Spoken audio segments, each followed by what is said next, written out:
राम राम साहब, Ram Ram. I love you to.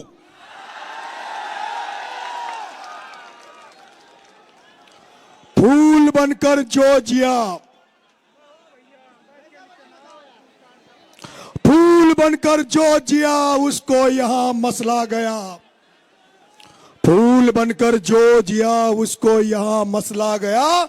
आदमी को फौलाद के सांचे में ढलना चाहिए। और अगर कोई फूल बनकर जो जिया उसको यहाँ मसला गया। आदमी को फौलाद के सांचे में ढलना चाहिए। और अगर कोई हक, अगर अधिकार कोई अगर आपका छीने तो आंख से आंसू नहीं, सैलाब बरसना चाहिए, सैलाब बरसना चाहिए।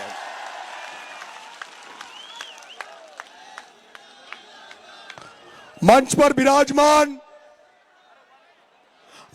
विराजमान आरएलपी सुप्रीमो, मेरे राजस्थान विश्वविद्यालय के छात्र संघ से निकले हुए मेरे बड़े भाई, राजस्थान के सबसे बड़े किसान नेता आदरणीय हनुमान जी बेनीवाल साहब, देश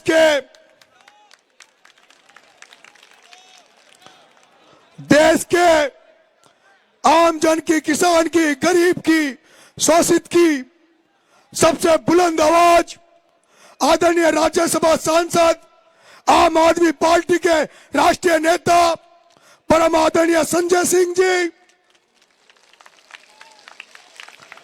राजस्थान के पूर्व मंत्री, मेरे मार्गदर्शक, इस चुनाव का संचालन अपने संभालने वाले, हमें मार्गदर्शित करते हुए बड़े भाई राजेंद्र जी गुडा साहब, समाजवादी पार्टी के विधायक बड़े भाई अतुल जी प्रधान, जो पिछले संकट के समय हमारा साथ दे रहे आदरणीय अतुल जी प्रधान साहब, एसडीपीआई पार्टी के राष्ट्रीय किसानों की, मजदूरों की तकदीर और दिशा बदलनी चाहिए, तकदीर और दिशा बदलनी चाहिए।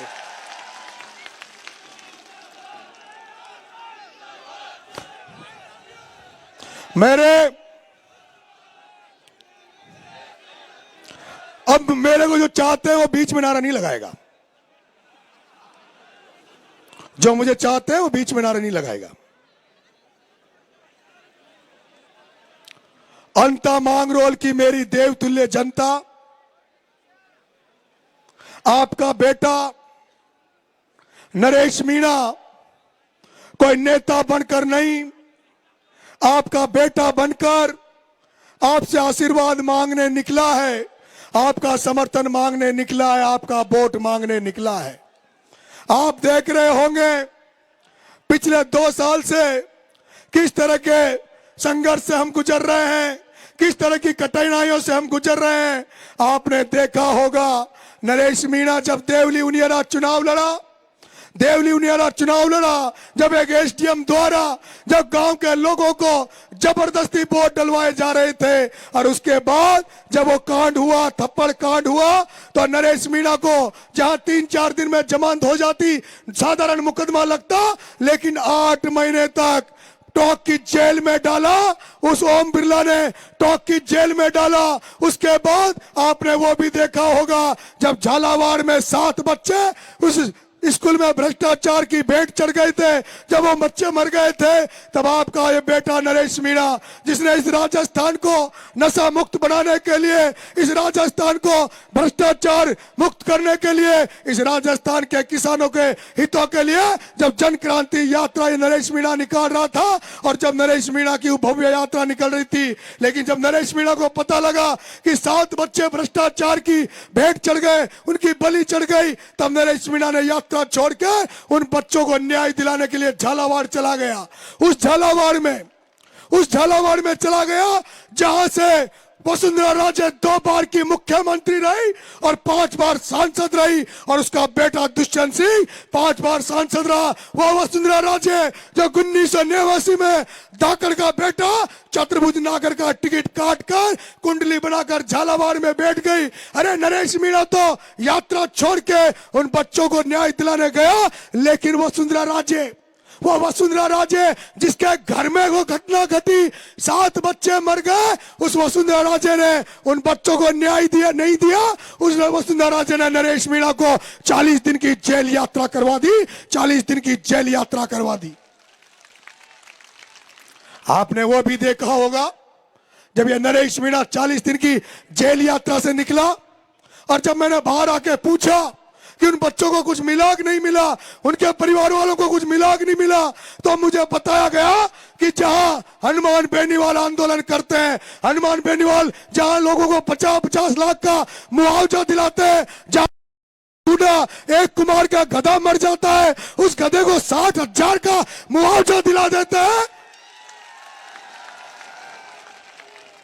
जहां एक गधे को, कुमार के गधे को मरने पर राजेंद्र गुडा 60,000 का मुआवजा दिला देते हैं, वही राजस्थान की 2 बार की मुख्यमंत्री रही, 10 बार से सांसद रही वसुंधरा राजे ने उन गरीबों को मुआवजे के नाम पर क्या दिया? 5 बकरियां। 5 बकरियां।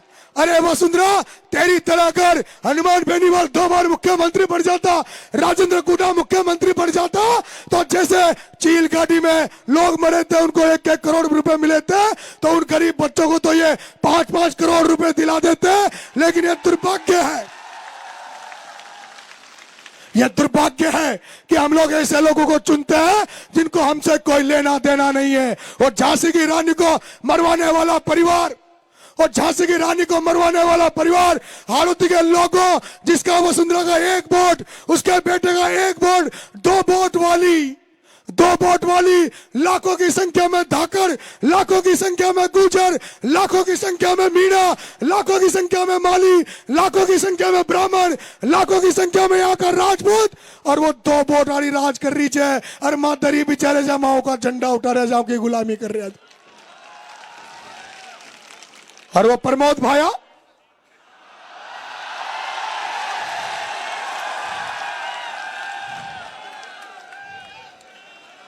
वो प्रमोद भाया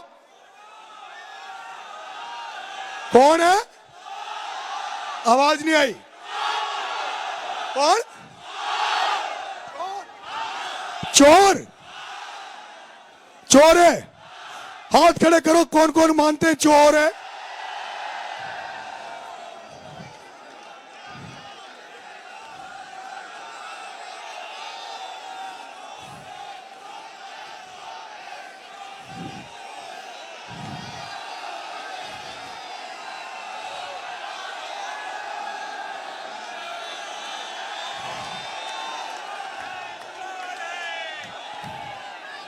ओ परमार जैन भाया, ओ प्रताप सिंह सिंघवी, और शांति धारीवाल, और इनका सरदार डकैत कौन है? ओम बिरला। ओम बिरला कौन है?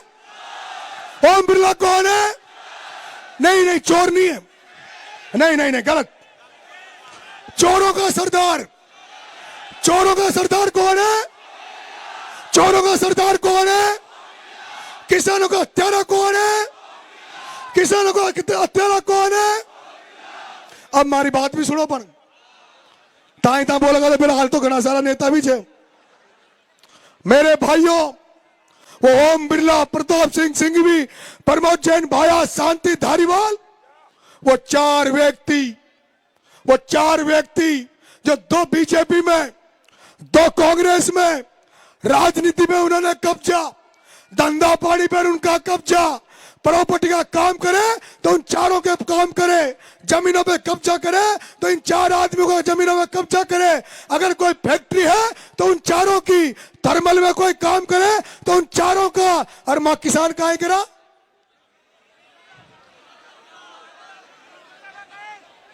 मेरे किसान भाइयों, मैं कहना चाहता हूं, राजस्थान की वसुंधरा राजे जो आज गली गली में वोट मांग रही है, देश के तीसरे नंबर पर बैठा लोकसभा स्पीकर ओम बिरला, ये तुम्हारी धरती है, हाड़ौती की धरती है, जहां से वसुंधरा को 2 बार मुख्यमंत्री बनाया, जहां से लोकसभा स्पीकर ओम बिरला बैठा है। और दुर्भाग्य की बात है, आदरणीय संजय सिंह जी, आदरणीय हनुमान जी बेनीवाल साहब, बीजेपी वाले वोट मांग रहे हैं, कांग्रेस वाले वोट मांग रहे हैं, लेकिन इस जनता को जिसकी बरसात की फसल चौपट हो गई, जिसकी सोयाबीन चौपट हो गई, उड़द की फसल चौपट हो गई, धान की फसल चौपट हो गई, लेकिन इस हाड़ौती के किसान को आज दिन तक फसल बीमा का पैसा नहीं मिला। आज दिन तक ये फसल बीमा के पैसे के लिए इंतजार कर रहे हैं। आदरणीय संजय सिंह जी, आदरणीय हनुमान जी बेनीवाल साहब, आप भी उस स्पीकर की संसद में बैठते हो, उससे सवाल पूछना, लोकसभा स्पीकर ओम बिरला, तो ये तो बता दे, ओम बिरला, लोकसभा स्पीकर ओम बिरला, तू ये तो बता दे कि जो हाड़ौती का किसान है वो खाद की लाइन में लग रहा है, अटैचमेंट के साथ खाद दिया जाता है, डीएपी का कट्टा 1400 को कट्टा 1802,000 रुपए में मिल रहा है, 1802,000 रुपए में मिल रहा है। और आदरणीय संजय सिंह जी, मैं केवल कांग्रेस बीजेपी के खिलाफ नहीं लड़ रहा, यहां तो दोनों ही पार्टी एक है, यहां तो बीजेपी कांग्रेस एक है। यहां पर प्रमोद भाया की घरवाली के वोट आते हैं 12, प्रमोद भाया की घरवाली के वोट आते हैं 12, और बीजेपी के कैंडिडेट प्रियंका शर्मा के वोट आते हैं 13। लेकिन फिर भी वो जो प्रमोद भाया का एक बड़ा भाई जो प्रताप सिंह सिंघवी, जो बीजेपी का विधायक है, वो एक वोट को प्रमोद भाया की घरवाली को दे देता है, और बीजेपी की जिला प्रमुख बननी चाहिए, उसकी जिला प्रमुख कौन बनती है? भाभी। कौन बनती है? वोट बेचारे ये जनता वोट देती है कि मां कांग्रेस ही छा, मां बीजेपी का छा, और वो जो कांग्रेस बीजेपी का जो नेता बने छा ना, वो यहाँ का वोट को आपस में बांट ले छे, आपस में बांट ले छे। एक किसान का नेता, एक प्रहलाद गुंजल, जो पहले बीजेपी में था, उस बीजेपी में रहते हुए इस धारीवाल ने, ओम बिरला ने, इन्होंने चारों ने मिलकर उसकी बीजेपी में राजनीतिक हत्या की। और अब जब वो कांग्रेस में आ गया, अब वो कांग्रेस में आ गया, तो उनकी सारे कांग्रेस के लोगों ने मिलकर उसकी हत्या कर दी। यहां पर इस हाड़ौती की धरती पर, जहां पंजाब हरियाणा की तरह जमीन है, काली मिट्टी है, ये उपजाऊ खेती है, ये अंततः मेहनत करता है, लेकिन कोई भी राजनीति में जब आगे बढ़ने लगता है, उसकी राजनीतिक हत्या कर दी जाती है। ऐसे कई उदाहरण है। यहाँ शिवनारायण नागर को घर बिठा दिया गया, एक है यहाँ पर मनोज चौधरी, आपका अजीत सिंह मातड़ी, आपका दिनेश जी यादव, आपके अरविंद जी भारद्वाज, ऐसे तमाम किसान लोग थे जिनकी हत्याएं कर दी। मैं किसान भाइयों, यहाँ पर बहुत अच्छे अच्छे नेता हुए थे, रघुवीर सिंह जी कौशल हुए, भरत सिंह जी कुंदनपुर हुए, यहाँ पर बहुत लोग जो लोग थे उस समय मानवता थी, किसानों के हितों की रक्षा होती थी। लेकिन गुडा साहब जो कहते हैं कि चाणक्य ने कहा था कि जब किसी व्यापारी को राजा बना दोगे तो उसी दिन ये किसान आम जनता भिखारी बन जाएगी। हमारे यहाँ पर व्यापारी राजा बनकर बैठे हैं और जनता बेचारी भिखारी कर दी, जनता भिखारी हो गई। इसलिए ये बदलाव करने निकले, ये बदलाव करने निकले। आदरणीय संजय सिंह जी, आदरणीय बेनीवाल साहब, ये हाड़ौती की जनता बदलने निकली है, ये इंकलाब का नारा लगा रही है।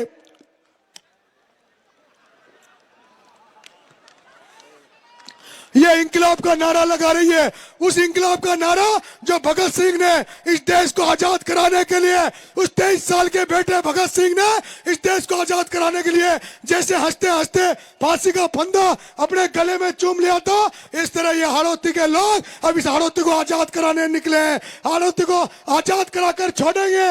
ये तो जनता के चुनाव में तो केवल शुरुआत है मेरे भाइयों, अंता के चुनाव में तो शुरुआत है।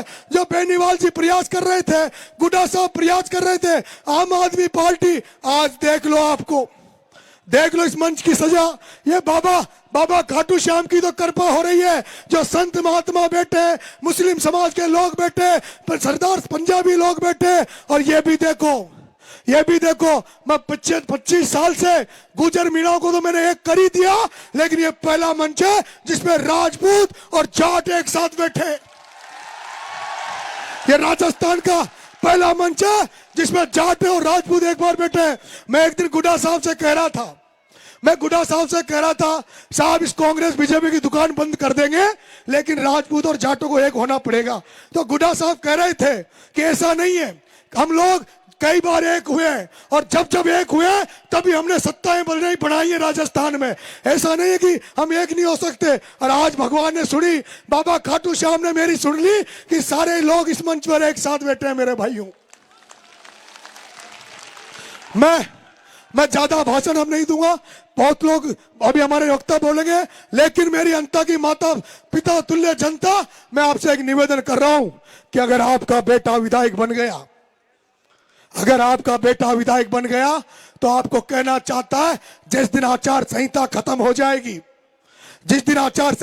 हो जाएगी, 12 की धरती पर एक किसान आंदोलन करेंगे जिसमें सभी समस्याओं को लेकर कलेक्टिव में चढ़ाई करेंगे। और सबसे पहले तो मैं यहाँ के किसानों को फसल बीमा का पैसा दिलवाऊंगा, आपको फसल बीमा का पैसा दिलवाऊंगा। दूसरा जगत गुरु शंकराचार्य ने मेरे से शपथ पत्र लिया था, मैंने शपथ पत्र दिया था कि अगर नरेश मीणा विधायक बन गया तो राजस्थान में गौ माता को कानून बनवाकर राज्य माता का दर्जा दिलाने का काम नरेश मीणा करेगा, जिससे जो हमारी गौ माता है जो सड़क पे घूमती है, एक्सीडेंट हो जाता है, लोग मर जाते हैं, गौ माता मर जाती है, वो गौ माता बेसहारा जो हमारे किसानों का नुकसान करती है, ऐसा कुछ कानून बने जिससे गौ माता की रक्षा हो सके और किसानों की फसलें भी बच सके, इसके लिए काम करेगा नरेश मीणा। यहाँ दलित समाज बहुत बड़ी संख्या में है, सबसे बड़ी संख्या में यहाँ 52,000 संख्या दलित समाज की है। लेकिन दलित समाज का मैं देख रहा हूं जो सबसे ज्यादा प्रमोद भाया कांग्रेस को वोट देता है, लेकिन मैंने देखा है किसी भी दलित समाज के गांव में एक भी बाबा साहब भीमराव अंबेडकर की मूर्ति नजर नहीं आई। अगर नरेश मीणा एमएलए बन गया तो बेरवा समाज, मेघवाल समाज की जो बड़ी बड़ी बस्तियां है वह बाबा साहब भीमराव अंबेडकर की मूर्ति लगाऊंगा और शानदार स्मारक बनाने का काम करूंगा। और मेरे भाइयों मैं गाँव में जाता हूं तो माता बहने कहती है, वो देवपुरा और वो बंजारे कहते हैं कि बड़गांव वाले कि उनकी माता बहने कहती है कि नरेश जी माँ तो कोई वोट देगा, एक काम करा दीजिए। मैंने बताओ बेड़ा काहे करूं, कब माँ का ये जो दारू की दुकान जो थड़िया खोल मरी थी ना घड़ी में, यहीं बंद करा दीजिए। मैं वादा कर रहा हूं नरेश मीणा अगर एमएलए बढ़ गया 8 बजे के बाद कोई ठेका नहीं खुलेगा और जो गांव में थड़िया लगा रखी ना दारू की, इन दारू की थड़ियों को बंद करवाने का काम नरेश मीणा करेगा। मेरे भाइयों अगर नरेश मीणा एमएलए बढ़ गया, नरेश मीणा अगर एमएलए बढ़ गया तो यह विधानसभा राजस्थान और देश की ऐसी विधानसभा होगी जिसमें भ्रष्टाचार नाम की कोई चीज नहीं होगी। किसी थानेदार, तहसीलदार, एसडीएम कार्यालय में अगर किसी ने भी, चाहे वो थानेदार हो चाहे वो एसडीएम हो, अगर किसी से रिश्वत के नाम पर 1 रुपया भी ले लिया तो नरेश मीणा उस अधिकारी का काला मुंह करके गधे पे बिठा के बंदोरी निकाल देगा। यहाँ पर एमएलए बनने के बाद इस विधानसभा में भ्रष्टाचार नाम की कोई चीज नहीं रहेगी और जो ईमानदार अधिकारी होंगे, जो ईमानदार कर्मचारी होंगे, उनका हम सम्मान बढ़ाएंगे, उनको माला पहनाएंगे, उनका आदर सत्कार करेंगे। मेरे भाइयों, ये मांग रोड जहाँ ये सभा कर रहे हैं हम लोग, यहाँ खादी का बहुत अच्छा काम होता है, लेकिन उस खादी को कोई मान्यता नहीं है। हम उस खादी के लिए यहाँ पर उस व्यवसाय के लिए यहाँ की बात करेंगे। ये जो जिस मंडी में हम बैठे हैं, मंडी बन गई, शानदार मंडी है, लेकिन उसके बावजूद भी ये मंडी बंद पड़ी है। इस मंडी में धान की मंडी खुलवाने का काम नरेश मीणा करेगा। और मेरे मांग रोड के व्यापारी भाइयों, आपसे भी एक सचेत कर देना चाहता हूं, आपको बता देना चाहता हूं, जैसे कि प्रमोद भाया ने एक जो मॉल खोला है 12 में मार्ट, उसी तरह का वो यहां पर भी खोलने जा रहा है, जिससे छोटे छोटे व्यवसायी है वो मर जाएंगे और कुचले जाएंगे, उनको बर्बाद कर दिया जाएगा। इसलिए आप व्यापारी भाइयों को भी सचेत हो जाना चाहिए। मेरे भाइयों, जितनी भी गांव की समस्या है उनको दूर करूंगा। मैं आप जनता का बेटा हूं। मैं किसी नेता, पटेल, जागीरदार, प्रधान, प्रमुख इनके घरों पे नहीं जाऊंगा। गांव में जाऊंगा, आपके बीच में बैठ के आपकी समस्याओं को सुनूंगा, और जो मुझे फंड मिलेगा, वो फंड मिलेगा उसको आपके द्वारा बांटा जाएगा। और फंड में कोई सरपंच चवन्नी न खा दूं, कोई INJ कमीशन न खा सके।